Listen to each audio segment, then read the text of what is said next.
can have two papers where you have the identical contents, so some of them they're totally correct. And if one is using active language there, which sounds nice more double, that probably would be A, and might only be A minus or B plus. So that's a simple truth there. But working with someone who can do it that way, in law school they will have a legal writing course that you have to take there, which will teach you some basic research and writing there. There are ways, a lot of journals they have. A lot of law students are asked to do something called law review. If you wind up being very good in your class, top 10 or something like that, you get invited to a law review. So it's like an academic honor society. It's also a great thing to have on your resume, it's in law review. What the students are supposed to do there is a lot of these universities will publish journals. It could be the Journal of Law Enforcement, which is the Harvard Law Journal, Journal of Law and Harvard Law Journal, Journal of Technology. UV has a whole bunch of them. William Mary has them. All of us have them. And the students on law review, some of them will write their own notes, which basically is going to be a very long paper with their research over the top in great detail, and they will write that, and that will get published. And then they also will sit there and professors try to have their works published. Because as a professor of law, it's published parish. You have to get things out there. So professors will send a manuscript, and then the law students will actually be the ones who are supposed to read those manuscripts, site check, and make sure the sites are correct. Do what's called blue booking, make sure you have the proper format. And even sometimes you can try to check for editorial stuff.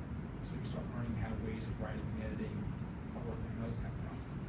Even if you don't make law review, very often there are journals that you can write on to just to participate and volunteer, so you have that kind of experience. So that's another way of doing it. I kind of think it's better to work with a 1,000-word article, short legal article like that way, because that way you can see the comments immediately and try to waste time on a 20, 30-page paper. That's hours and hours on paper. Right? So start out small. But right now, while you're in school, especially if you're sophomores and freshmen and during there, even not taking English, you probably got to take some, whether it's history, philosophy, imagine part of you getting something there. Try that out on your writing their work, trying to make your writing so it flows really well, make it active, and even when you do your lab reports, try that, because engineers very often, stereotypically, are very comfortable working in their little cubby hole with their computer or their lab, whatever it is there, and also talk to the business. The business folks, they're very, very vocal, gracious, they go around whatever, and that was something what the engineers doing. And if the engineer cannot communicate to the business people what they're doing and why it's important, they're not going to get the budget, they're not going to get the raise, they're not going to get the respect.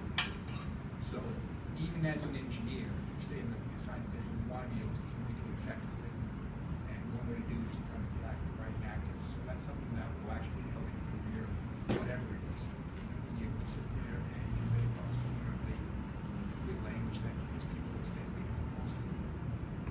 When you're writing to a judge, a judge has so many papers, you got to keep the judge awake. There's so many briefs coming from there with these formalistic beginnings there. Or they spend the first two sentences regurgitating the title of the brief. I was like, the judge knows all this stuff. Why are you wasting your time? Get right to it. And the other thing people don't realize is that simple words are better than big words. So this guy ain't good. He would teach the lawyers there. He'd say, get rid of prior to, use before. Use one word instead of two. Don't use very complicated language if you can break and explain it. It's simple is better. So the one thing I was worried about when I went to law school was that the philosophy majors, English majors, they knew all the big words, they knew all the vocabulary. I didn't. It didn't matter. You get Black's Law Dictionary, so you have a word you don't understand, you can look it up. But then the legal writing itself, simpler is better. And all your writing, simple is better. So don't worry about trying to put on an air and using all these fancy words. Nice, simple, you should use that. Okay. I have a question about money. So when you were saying like associates getting paid X amount of dollars, partners getting paid $1,000 an hour, that's all based off the system on billable hours. I haven't heard from other attorneys that are currently practicing that billable hours is a dying concept. Is that true? Sure. All right. So the way it used to be, hundreds of years ago, lawyers were hired based on their reputation. And very often it can be a retainer. I remember why we're charging $40,000 a month retainer, no legal bill to say what the hell they're doing. Insurance companies got sick of paying all this money for not knowing what the attorneys were doing, so they started to make the attorneys fill out timesheets. Because they wanted to, as an accounting, see what's going on. And And all of a sudden, they said, well, we should sit there and be paying this billable hour.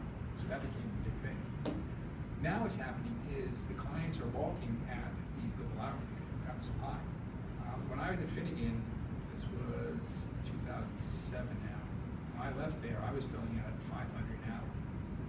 Now, partners in New York City on many law firms are billing out probably $1,000 an hour. As a private consultant, I bill out $500 an hour. If I stayed at Finnegan, I'd probably at $700 an hour right now. Associates bill out $300 an hour, $400 an hour. So the corporation is getting tired of paying that. So what they want is a fixed fee. So law firms now are trying to find ways to estimate. So okay, we will do your patent litigation for $1.3 million. Or sometimes they'll do it with a certain thing in the kicker or something. We'll do it for 1.3, and if we win, then you will give us a 20% bonus or something like that. So they're still looking, saying, it's not fixing, okay, we expect that the associate is going to generate X amount of dollars. Associates right now, when I got out in '92, the starting salary in DC was $60,000. Greensboro was 45. About in 2000, then it started at 60,000. Then it became salary wars, and then right around 2000, when I went to Finnegan, the associate starting salary hit 160, and it's been steady ever since then. I think that there was one firm that tried to go up to 170. I think it got to 120 in 1 year. It won like $30,000 because some firm cost some kind of started to pay. And once one firm's hiked the starting pay, then all the other firms they compete. So the associate starting salary at the big firms is very high. Not everybody gets those jobs. The big firms there, they generally are hiring from the top 20 law schools, which would be the UVA, the Duke, Georgetown, George Washington. George Washington's not top 20 law school. William Mary's on that. 24. Not quite there yet. The big firms pay the big starting salaries, but you have to ask yourself, if you're working 60 hours all the time, are you really making 160? Are you really making 120 and the rest is overtime? Which I have to really enjoy the stuff there. You watch out for that. But the big firms now, there is this push now to go to this fixed fee projects up there, and you're seeing some of that in even patent litigation. A lot of times with the routine cases they do all the time there. Patent litigation is very complicated. There are a lot of things that you don't know what's going to happen. You kind of know the steps of what will go on in the case there, but you don't know how rigorously a certain thing is going to be pushed or not pushed. And patent attorneys will fight over anything and everything nowadays. It used to be a very collegial environment to practice in, when very few people really understood it. The judges didn't like it. So how many cases were brought there? But basically it's exploded in the last 15 years or so. And since there's a lot at stake, they fight over anything and everything. I'd say 30, 40% of any procedural issues kind of rises out of the patent infringement case. So because of that, it's kind of hard to sit there and do fixed fee patent litigation. People are trying to do that. But even if they do that, we're still going to be looking at the budget saying, okay, this is what we can afford to pay our associates. So it's still going to require the associates to bill for their own accounting purposes, even if they're not going to bill it to the client. They're still going to make sure that they want to see that the associates are billing generally 1,800 hours of billable work and then 200 hours of non-billable stuff, which could be writing articles, giving talks. Some things you're even required to do, DC Bar wants people to do 50 hours of pro bono on top of all that crap.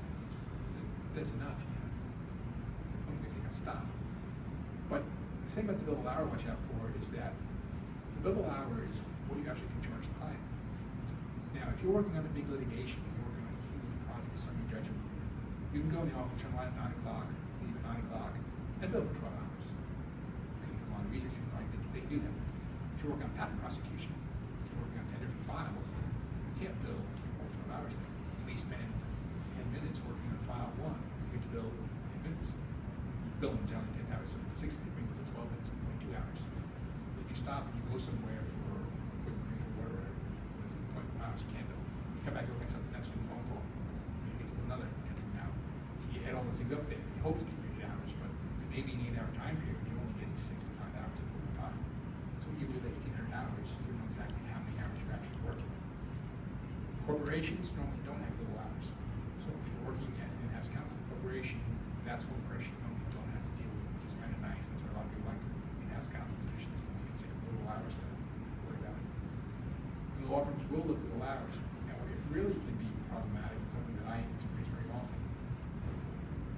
say that, okay, you're at the place, you're ready to work, you're willing to work, you're going around saying, hey, got any work? I'll do it. They don't have work for you. In a driveway, it can be feast or famine, because when the work's in there, sometimes they have so much you don't have time to do something, they don't have it out there. You're going around there, you keep the hours, so you come up with maybe 1,700 hours for the year, you're there willing to work, you still get penalized. It wasn't your fault. We were willing to work, but they didn't have the hours for you. So that kind of can be a very, very nerve-wracking, because if all of a sudden you're not getting the hours, then you worry about leaving the fire. Or you worry in my situation, security here, so that can bring a lot of stress on them. It's happened a lot of large firms. Small firms may not be quite as bad. I never really worked in a small firm except when I was in the home influence. I can't really say how it is for the associates there. So I don't think it's quite as bad, but the billable hours is still there. There's a push trying to get the fixed fee. I don't think this shift to fixed fee, if they do more, it's really going to still impact what an associate has to do. It's still probably kind of judged that way. I think what happens is that after a while they may start seeing the fixed fees now go on, go back to the lines, they're not going to decide to things. It's my guess what happened there. I'm willing to talk about the good, the bad, and the ugly about law practice. So no question is off limits as far as I'm concerned. You say the pros and cons of like prosecution versus litigation, like kind of the cost on maybe fairly light. Okay. All right. Okay. I know that. All right, so are you guys familiar with patent prosecution is? That's when you enter right to patent applications. That's like litigation. Patent prosecution is generally nicer because you don't have to be Supreme clients. That's kind of nice. Yeah. You pretty much know what each thing's going to be. You know what the deadline is when it's coming up. And there may be a lot of deadlines, but you know what you can manage your time. Litigation, I can't tell you how many times I would go in the office at 9, think I would leave at 7, I would leave at 3 in the morning. Or I'd be home, think things were fine, I finally got changing. I'd ask for work during the day, nobody had any work. I'd go home, I'd get a call, or actually before I was to leave, I'd get a call at 6 o'clock, they need something, the next thing I know, and then 4 or 5 hours. 5 hours a day. So litigation, your time is not your own. It's very hard to sit there and even plan 10 vacations. You know, you think you're going to 6 months ahead of time, and all of a sudden for the vacation, something blows up, the hearing's going on there, some crisis comes up there, you got to cancel the vacation. Or you go on vacation, you have to bring work with you.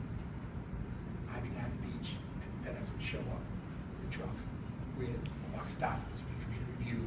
Or one time there was a contract I had to review, and I was on a 3-hour conference call. Also, I do my local at the beach too, but I actually would have things where things would ship to me there. And I believe part of it find you. They don't care where you are; they find you if they need you there. So, in terms of that, that can be very stressful on family life there, because it's very hard to sit there and know when you're going to have the free time. And if you don't, and if you are married and you don't have a spouse that understands that, that can definitely put a strain on things. It also can be very difficult if you're trying to raise kids. You want to spend time with kids and you want to go see their soccer game. Sometimes you can't. Now, with a lot of firms, once you work your ass off during a trial, and then maybe all of a sudden, then if you don't want to come until 11 o'clock, fine, I don't care. So you can go do something in the morning and see do something with your kids. Come in at 11, and you're probably not going to leave until 11, 12 at night. So a lot of times they didn't really care when you come in there. So it wasn't like you had to be here from 8 to 5. But a lot of times people blow up there, and it definitely could impact what you do with family life. That's the life of a litigator. Also, there's a lot of travel very often. You're flying depositions, or going to meetings there, hearings. There's a lot of things you're flying around there, so that can be stressful as well. Prosecution, most of the time, you're at home, your office there. You can take it home and do it at home very often as long as it's quiet and so you have a comfortable work environment. You can do it that way. And generally, pretty much you know what the deadlines are ahead of time. So if you want them,